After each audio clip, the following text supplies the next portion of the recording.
That's what it's supposed to do, right?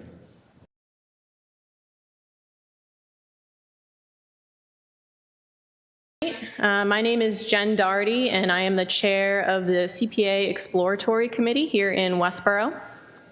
Our committee was formed in November by the Select Board. There's 8 of us. And we come from several different boards and commissions and town departments that are concerned with CPA. So we have planning board representation, open space, parks and rec. Leah, of course, from finance, and then we have 2 at-large members.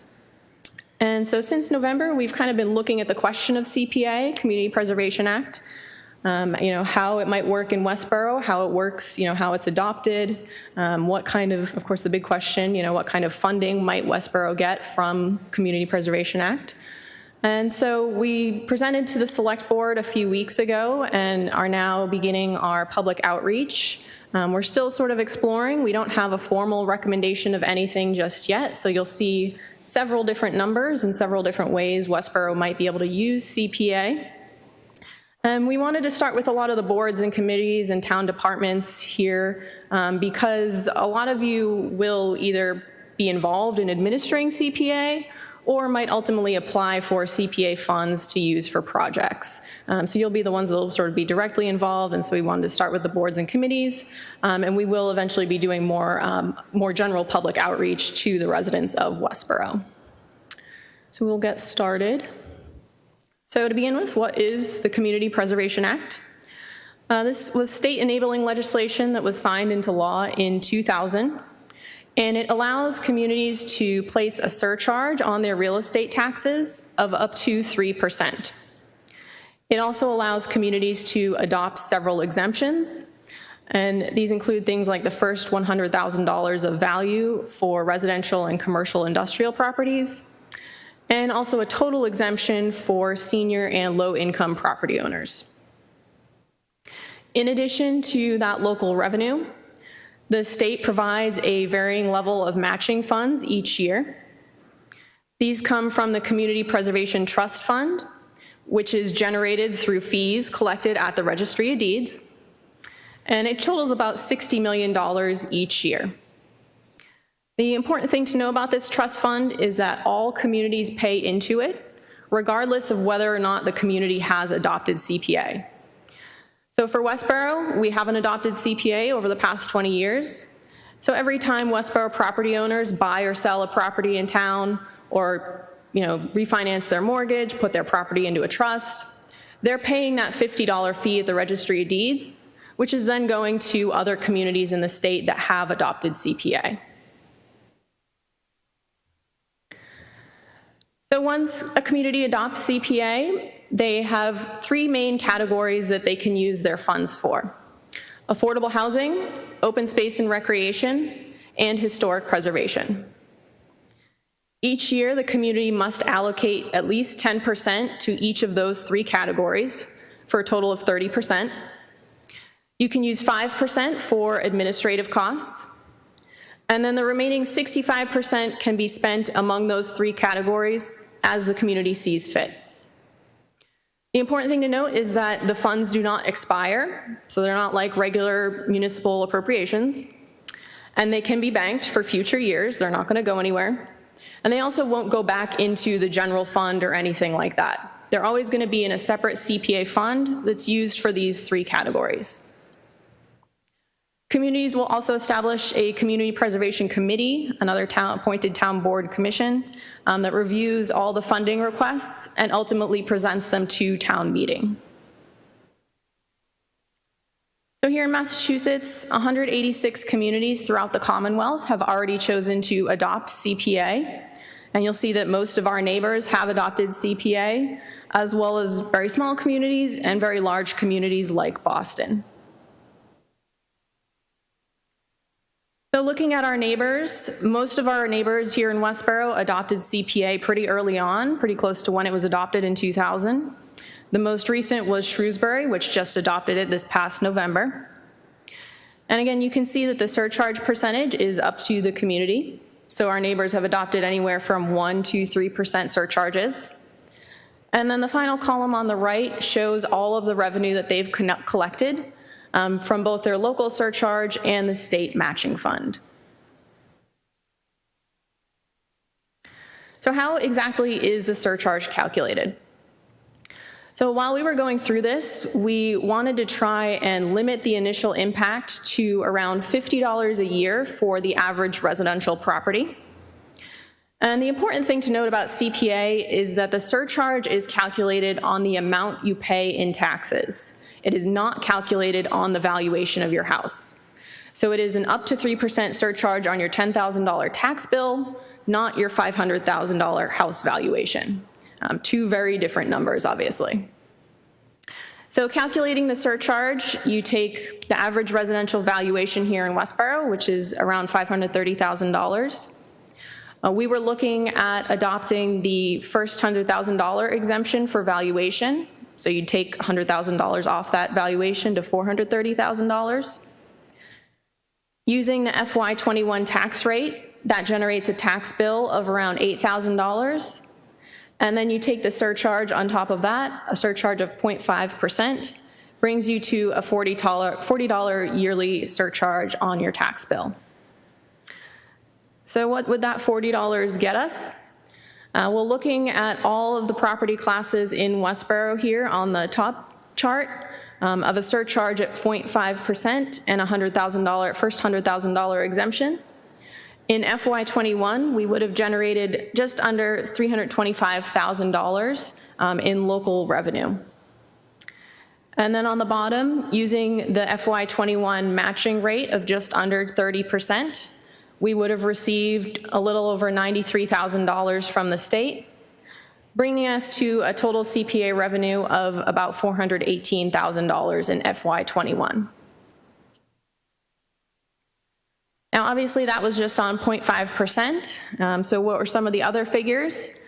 So you can see here going all the way up to 3%. The residential surcharge or the property surcharge obviously increases with that rate, going all the way up to $240 for 3%. But at the same time, it generates $2.5 million for the community to use for CPA purposes. Additionally, communities that adopt the 3% surcharge are eligible for an additional round of distribution from the state trust fund. So the state match at 3% would actually be higher than what is shown here. It's just a little difficult to calculate because it's based on property valuations and population and then ranked among the other 3% communities. So why adopt CPA? Well, our committee so far sees it as a way of investing in Westborough's future. Right now, we would essentially be getting 30 cents on the dollar. For every dollar that we generate in local revenue, we'd be getting 30 cents back from the state as a match. And again, we've been paying into this trust fund for 20 years and haven't received any of the funding. CPA supports those projects that are often desired but are underfunded, projects that are pretty easy to cut at town meeting once the budget becomes tight. Residents directly decide how CPA funds are spent, and I'll get into that process in a little bit.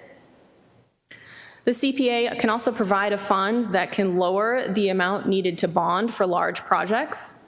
For instance, projects like the rehabilitation of this building or the town hall could have used historic preservation CPA funds, lowering the amount needed to bond and potentially the interest costs. And finally, CPA funds can be used as matching funds for grants at the state and federal level, really opening us up to a lot of different opportunities that we then don't have to go back to town meeting for to ask for a specific request. So if we were to adopt CPA, what would the process be? First, the select board would decide on a surcharge percentage and any exemptions that we might want to adopt. That would then be placed on the town meeting warrant as a question, and if a majority of the voters approve, CPA would then be placed on the next regularly scheduled election ballot. And again, if the majority of voters approve there, CPA would be adopted, and the community would also have to establish a Community Preservation Committee, or CPC. Once you adopt CPA, you do have to leave it in place for 5 years as adopted. But after that, you can choose to change the exemptions, change the surcharge percentage, or even repeal it. But you do have to follow the same process that you used to adopt it. And I should note that this is the method that about 2/3 of communities have used to adopt CPA. There is another method that's a ballot petition initiative. So essentially, a citizen petition places the question directly on the ballot. But again, that involves generating a petition of a certain percentage of voters in the community. So it's a bit more involved than going through town meeting. So once a community adopts CPA, how are the funds actually managed and dispersed? So I mentioned the Community Preservation Committee that would be established. Under state law, there are 5 required seats on that committee that come from other existing town boards. And those are the Conservation Commission, the Planning Board, the Historical Commission, the Housing Authority, and the Board of Park Commissioners, which we're not sure if Westborough has one of those or not. We're working on it.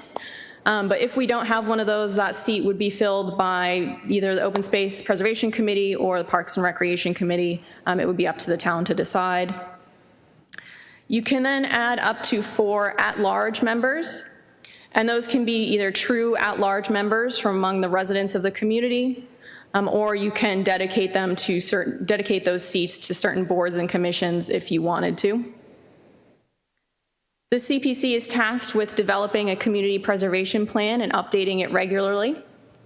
And they must receive input from those boards I mentioned earlier, and also hold a public hearing so that there is community input on what the goals and desires of the community are in spending CPA funds. The CPC ultimately reviews all requests for funding, accepts applications, and then presents them to town meeting. The Department of Revenue makes disbursements from the trust fund in November. So most communities that have a town meeting form of government generally begin accepting applications for CPA projects in November, review them over the winter, and then bring them to spring annual town meeting. Again, at town meeting, a majority of the voters must approve those CPA appropriations, so the residents are directly voting on how their CPA funds are spent. So we wanted to look at some of the projects that could have used CPA and that might use CPA here in Westborough. So for affordable housing, obviously the big one is constructing affordable housing. You can do that with CPA funds. You can also purchase existing units and convert them to affordable units.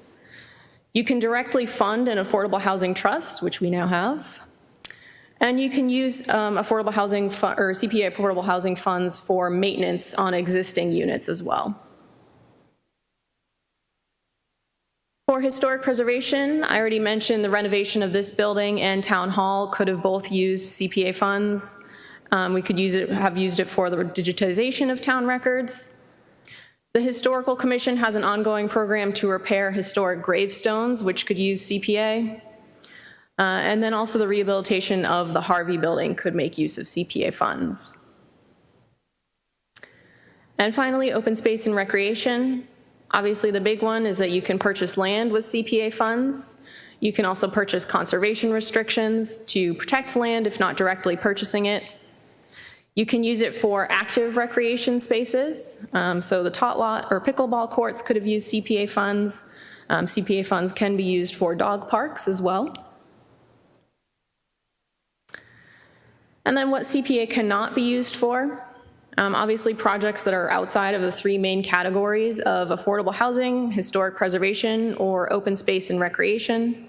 There's a lot of guidance from the Department of Revenue on how you can use funds within those 3 categories.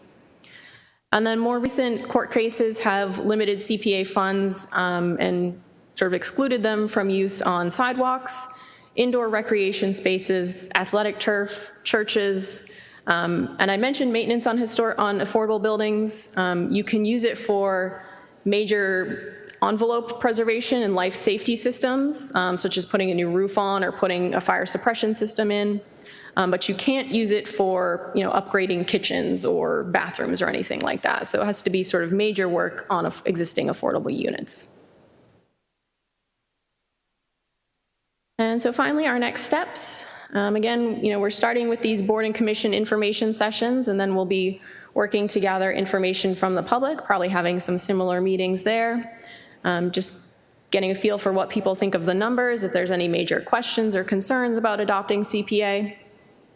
And then eventually we will ultimately present a recommendation to the select board around whether or not Westborough should adopt CPA, and if they should adopt CPA, what the surcharge or exemptions might be. Right now, if, we're sort of working on the timeline that if we were to recommend adoption, that it would go on this coming spring's town meeting warrant for and then go on the November ballot if it's passed at the spring town meeting. And so that is all I have tonight, but we would love to hear from you all if you have any questions about CPA, specifically how it works, anything like that. Jim? Yep. Thank you.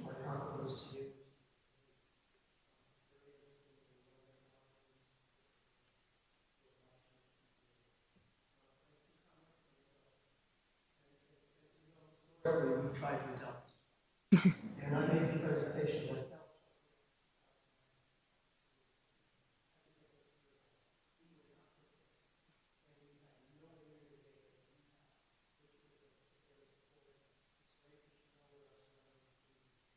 Because I think that map, Westborough's a big hole, and literally every community surrounding us. Yep.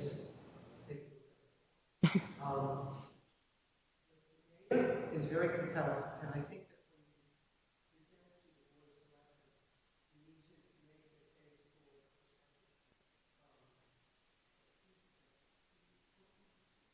.5. 0.5. Yeah. Sorry, 0.5. It's probably low. I'd like to see at least 1%.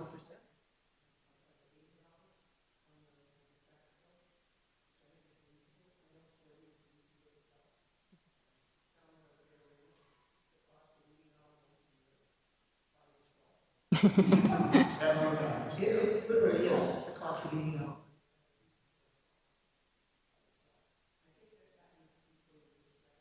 Something like that. What would you spend for?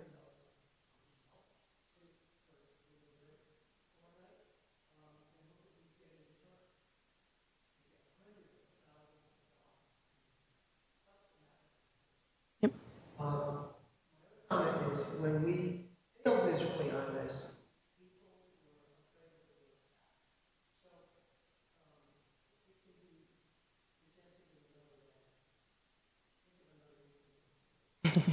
all you wordsmithers here. All these wordsmithers here. Find a use. All right, Chris. I knew you were there on a strategic paper. So, yeah, a fee, a user fee, something like that. A question.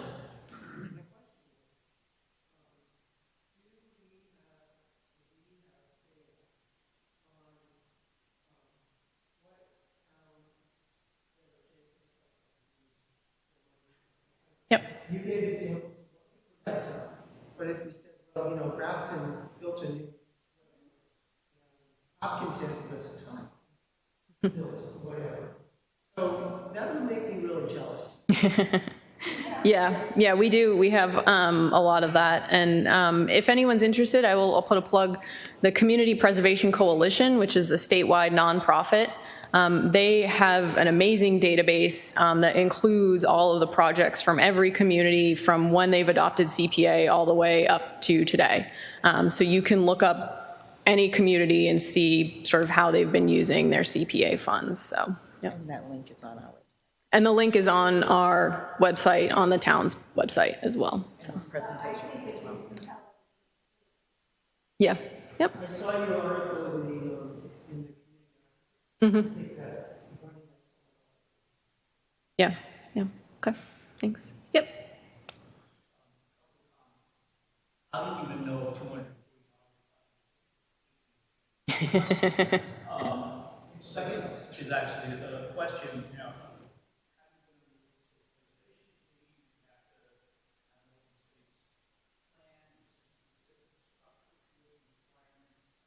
what is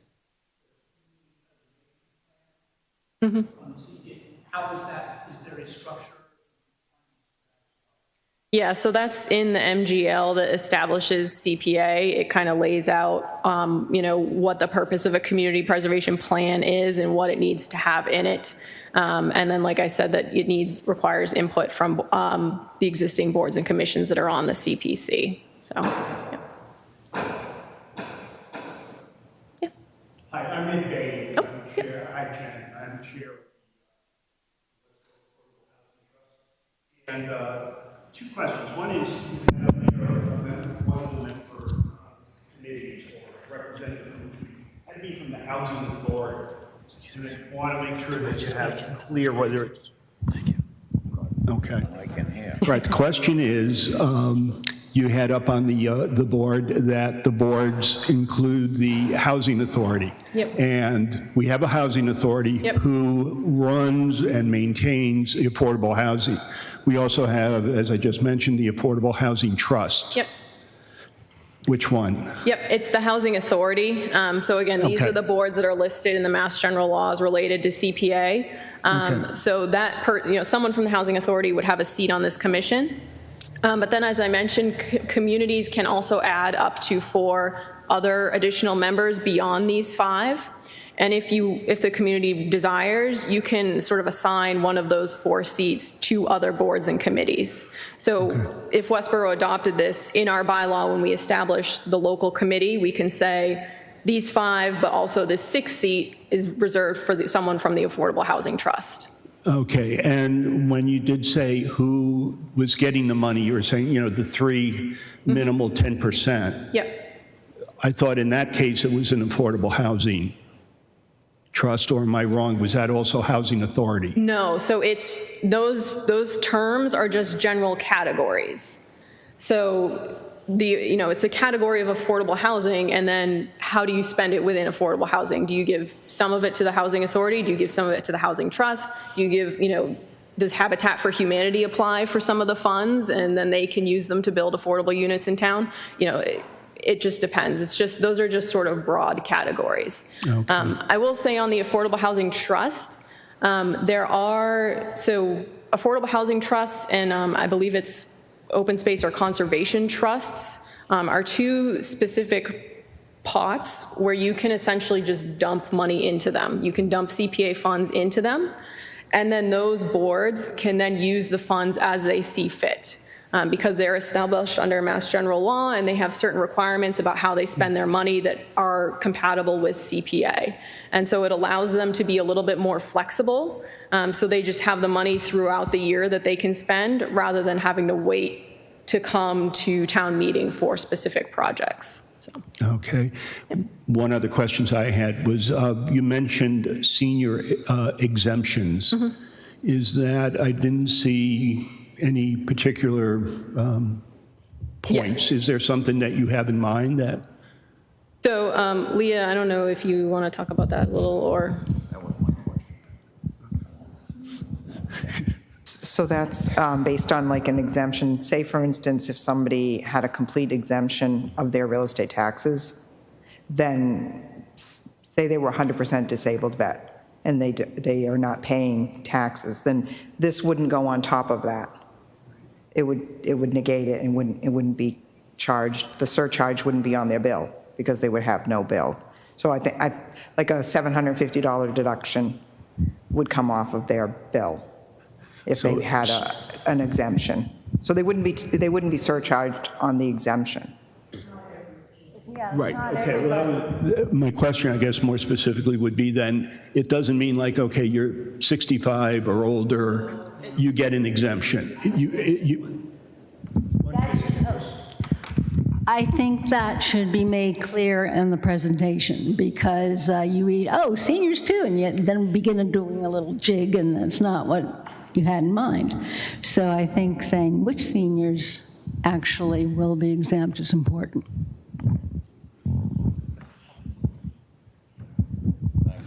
Took care of my question.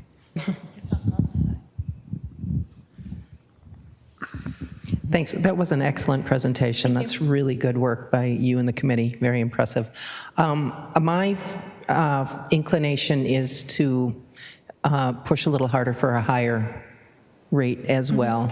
And I understand, I've worked on the Advisory Finance Committee, and I know how we try and keep the tax bills under control. But this is money that accumulates so that you don't have to tax people when you want to get a project done that's worthwhile in town. So I think being smart about your community preservation funding is a way to not have to go to the taxpayer for special projects later. So I would pitch it that way, and the numbers are kind of impressive. And tell me, I would like to hear more about what happens at 3%. What additional monies could come to the town at the 3%. So I think it's conscientious to go to $50 or less and go in at 0.5%, but I would really sell the benefits of paying more up front as a way to get the projects you want and the value you want without having to tax people to get worthwhile projects later. The other thing I was interested in is you said that the expenditures from the fund need to go to town meeting, and it's a simple majority that would have to? It's a simple majority that would approve expenditures from the fund? I think so. I'm pretty sure it is. I'm assuming that it would be a simple majority, but in the case of a borrow, if you were borrowing using CPA funds, I would assume that that would be a 2/3 vote, just like any other borrow. Okay, so a simple expenditure would be a 50% at town meeting, and a borrow would be 2/3. 2/3, like a normal borrow. The other point is we did say that after 5 years you could rescind, but if you had authorized a borrow and dedicated CPA monies to that, I would assume that you could not rescind that authorization and leave that debt out there for someone else to pay for. So if you were to do a 10-year borrow for a building, then you would have to keep the CPA for 10 years, even though you wanted to rescind it in 5 to pay off that project. That makes sense. So that you also mentioned something about being able to dump CPA monies into an affordable housing trust, thereby bypassing town meeting. And I would watch the way it pitched that to me. It's like it was attractive for me to be able to tell taxpayers, you are going to be able to approve whatever gets spent out of this surcharge or fee you're paying every year. But then this backdoor spending that puts it in a committee rather than in town meeting, I would be careful how I pitch that. Yeah. Yeah, so with the trust, the Affordable Housing Trust, and like I mentioned, I think there's a conservation trust that they allow them to do it as well. Obviously, affordable housing and conservation or open space projects, you do want more flexibility. If something comes up for sale, you want to be able to kind of buy it quickly. But here, if you were just going to go for regular CPA appropriation, you'd have to call a special town meeting just to do that. And so those two trusts sort of meet the requirements for how you can spend CPA funds. So for instance, the Affordable Housing Trust, I believe it's 80% of AMI is affordable under the affordable. 80%. Yep. And so actually under CPA, it's actually 100%. So the Affordable Housing Trust is actually stricter than CPA's requirements are. And so by just sort of giving them a chunk of money, that they're going to spend it within the guidelines of CPA, but they can be more flexible in using it throughout the year and not having to come back to town meeting for specific projects that way. Okay, but what my point is that voter confidence could be raised by the fact that they'll get to vote on it at town meeting. So, Yep.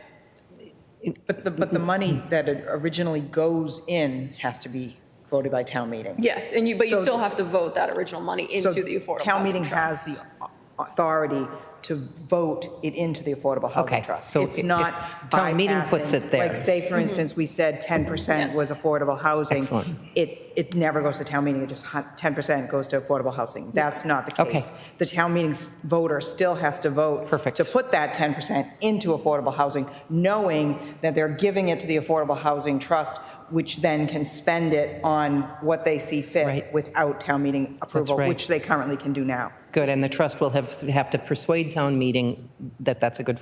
And it would have to be every year. It's not just, every year we're going to do this. It's every year that appropriation is coming up at town meeting to give that money to the Affordable Housing Trust. So Right. for some reason the Affordable Housing Trust didn't do what the town wanted, you could just not, just vote not to put it in there that year. So. That's good. So can I finish and then hand it off, or were you on this point? Or did you want to follow on that point? Okay. All right, then I'm going to pass this along. The data dashboard on the other towns, it made me curious about what projects have gotten done in the other towns, what value is returned in the other towns, what their tax rate is. Maybe they were able to control their tax rate by having community preservation funds to turn to. So I think a comparative analysis with the impact of the CPA on the other towns and the value in the other towns would be really interesting. Okay, yep. And I'll just to get back to something, so the 3% surcharge, so from the trust fund each year, each CPA community gets one round of funding. That's, to start with. For communities that have the 3% surcharge, you get additional rounds of funding and based on what's left over. And the amount you get, they basically rank the communities by total property valuation and population. So the smaller communities tend to get more, larger communities tend to get less, but that's how it's ranked. But it essentially gives you more money from the state, so they get a higher percentage match than communities that have under 3% surcharge. Yep. Okay, I didn't introduce myself before. Andy Kenningsberg. I'm on the Conservation and Open Space Committees. You mentioned the point about we could have used the money for the Zwicker property, and you didn't mention the Dupre property. There was a tremendous amount of enthusiasm for buying those two properties, an overwhelming approval at town meeting. I suspect that some of that enthusiasm was because we didn't have to raise taxes in order to buy them. That easy money is gone for the most part. I don't think we can go back to the well. Certainly the open space fund is exhausted. Yep. One of the issues with the open space fund is that there was never any continuing legislation to replenish it. So if other properties come up now to equivalent to this Zwicker, the Dupre property, we're going to have to raise taxes to pay for them or bond them or somehow another one where it's going to be a bigger hit to the taxpayer's pocketbook. And I think selling this as, okay, this is a way to make purchasing more open space, which is very popular in this town, less painful, is I think a critically important point to emphasize when we're looking at adopting CPA. Thank you. Thank you.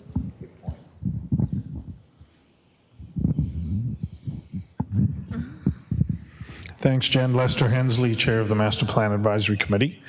So a couple of thoughts. One, as you well know, we've been in this master planning process now for almost 18 months, right? With some delays. And there has, so I think it might be worthwhile linking your presentation to that process, because that is already an extensive process of community input and feedback into the priorities of the community, right? So we've had numerous data points expressing a desire to, for the town to emphasize precisely the types of things that the CPA is able to fund. And it's also a reality of master planning that often, as we challenge a community to really think unconstrained about what they visualize as being the character of their community, that funding those dreams or that vision is the biggest challenge. So I think this is, it has been explicitly recommended by almost every subcommittee that we adopt the CPA. And so there's a great deal of emphasis that can be given to the support for that already exists. And I understand you're going to go through your own public input process, but it's a significant process that has already taken place. So I think we should try to leverage that. Yeah, definitely. I would also underscore, I think, the sentiment in the room that we shoot for pitching the 3% and why, and lead with that. And I'd flip that chart upside down. And put it in the context of, as Jim put it, what would you spend $240 on the course of the year, whether it was one, or as Andy said, one ticket to a game or, a couple of meals out, right? So I think that because the benefit is incredible. And you look at the other communities, I think there was one that had 3%, and you look at the money that they're sitting on. I do think at one of the attempts that we made to get the CPA adopted, we did have slides not only of, or it came maybe from the association you mentioned, the statewide association, but it had actually beautiful pictures of what other communities have done. So not just, oh, they did this in a bullet point, but actual pictures of the incredible projects that they did, which I think would have an enormous impact. So thank you very much for this. This is an outstanding start, and I'm glad you're working on it. Great. Yeah. Just a stupid question. What was it just the cost that caused this to not pass before, or were there other factors that played into why people don't want it? Because it seems kind of like a no-brainer. I mean, I understand that the tax, I get that, but I mean, the amount of money that you can bring in is pretty substantial.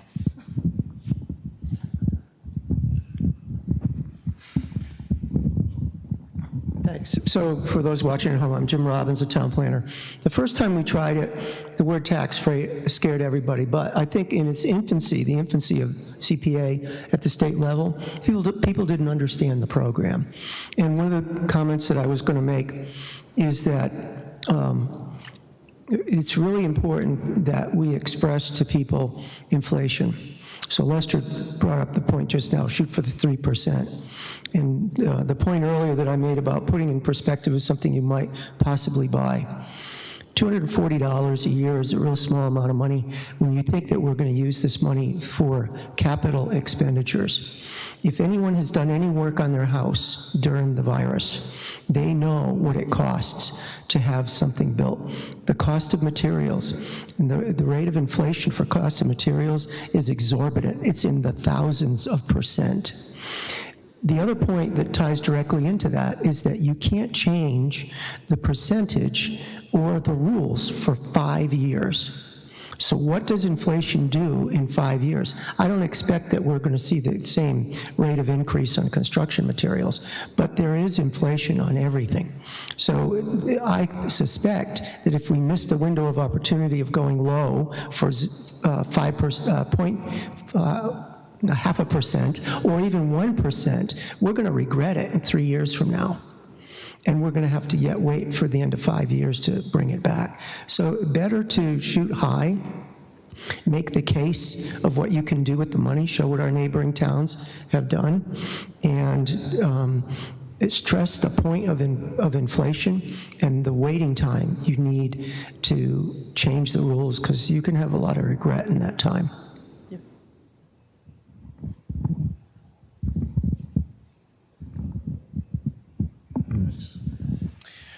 To your question, Jen, I'd add 2 other factors that occurred 20 years ago. One was the political winds that were blowing at the time. There was a particularly active anti-tax, if you will, group that organized opposition. But not only but that occurred also in the context of what Westborough was 20 years ago. And first of all, it was a different town, very different demographic, different population.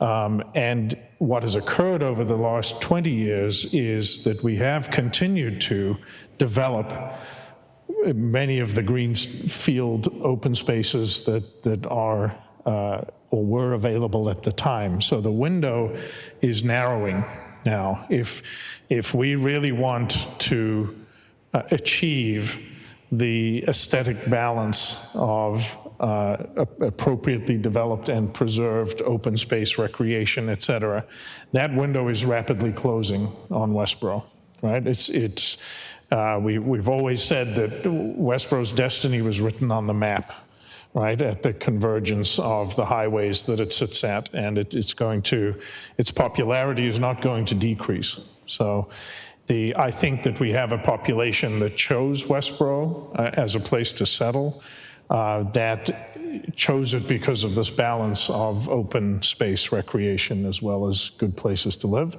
I think we need to tap into that sentiment if that wants to be preserved. And even on the commercial side, we are hearing from the commercial tenants that are looking at developing land, that they want access, their people want access to open space and connected, walkable, bikeable community. So I think that the winds have changed. I think it's a good time to bring this back to the town, and I don't think we should be too afraid of what occurred 20 years ago. It's a different time. Yeah, and I will say, I work for the city of Framingham, and we just adopted it back in November. And they had actually been the very first community in 2000, or 2001 technically, to vote on it. And they'd gone for the full 3%, no exemptions, and it just tanked. That wasn't going to pass, obviously. But 20 years later, they had a golf course that's now senior housing that they weren't able to purchase. They realized the value in adopting this, and went for 1% this past November, and they got that. So, yeah. Jody Hensley, again, I'm going to put on my counting the tax bill on my advisory finance committee hat for a minute.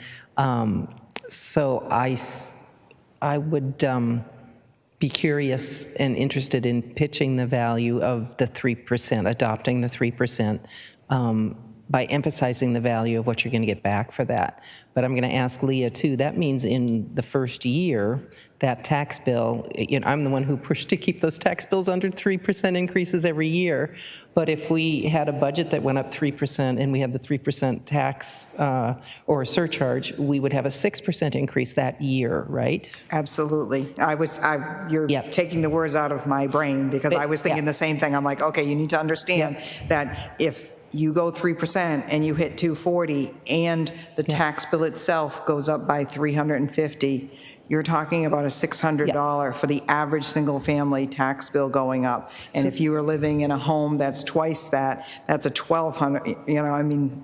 That's a huge hit that first year. Obviously, once it's embedded in there, you're not going to, I hate to say feel it as much, but it's not going to be like that original impact. So that first year is going to be at a 240 is... Yeah, that's what I was going to say. A 3% increase in your tax bill would be a 6% that year. Absolutely. In the future, it would be back to those, goals of 2 to 3% increases. Right. But you'd have to bite the bullet that one year. It would be, everyone would feel it. Yes. I'll walk it over.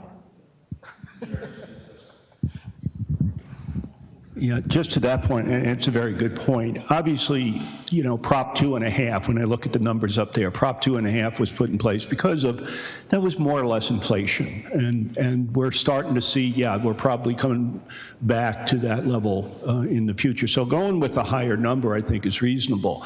One of the ways that we might be able to dampen, if you will, that first year is if we use some of our reserves, and we have some significant reserves, to mitigate some of the cost. In other words, apply it to the to the tax levy, to reduce the tax levy. So you would still get a bump, but it may be able to be offset. But that's something that I'm sure Finance Department, along with AFC, could talk through a bit. And you also have to figure, too, that, you could potentially be taking some projects sort of out of, town meeting financing by doing this. Projects that would come for an appropriation are now just kind of being moved out to this pot of money. So it's paying for them in a different way, so. Right. So I have a comment, too. Sorry, Jen, keep asking you questions. I'm trying to think about what some of the objections were previous years.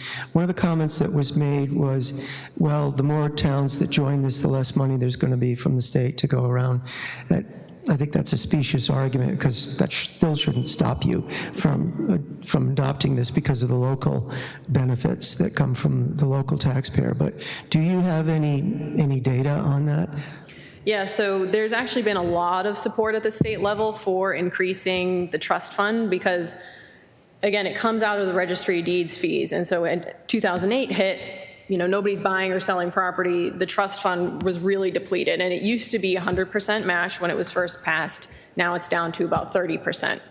Recently, I think last year, the year before, the legislature voted an extra $10 million into the trust fund. And Governor Baker has also proposed adding any excess revenue, a certain percentage of excess revenue from the state into the trust fund as well. And they also recently raised the fees at the Registry of Deeds to help add more to the trust fund. So at kind of all levels of the state, there is this recognition that this is a good thing and that the trust fund does need to be bumped back up, if not back all the way up to that 100%, but at least, you know, more than it was. I think it was sort of dipping down almost into like the low 20s, you know, 19%, something like that. But some of those movements have helped bump it back up and bumped up the revenue for the trust fund. So, yeah.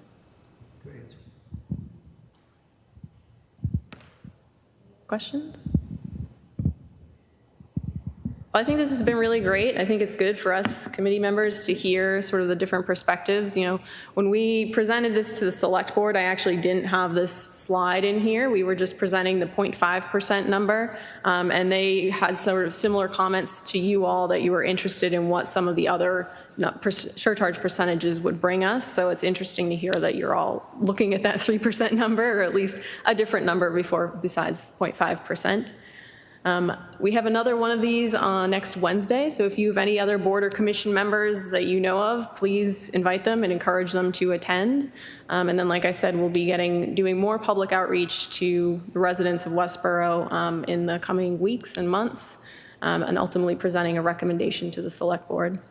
We do have a webpage on the town's website, so you can see this presentation there, our select board presentation there, some other information about CPA, and we do have an email address which is now working. I know it wasn't working originally, but if anyone has any sort of questions, other questions, comments, thoughts about CPA, please let us know.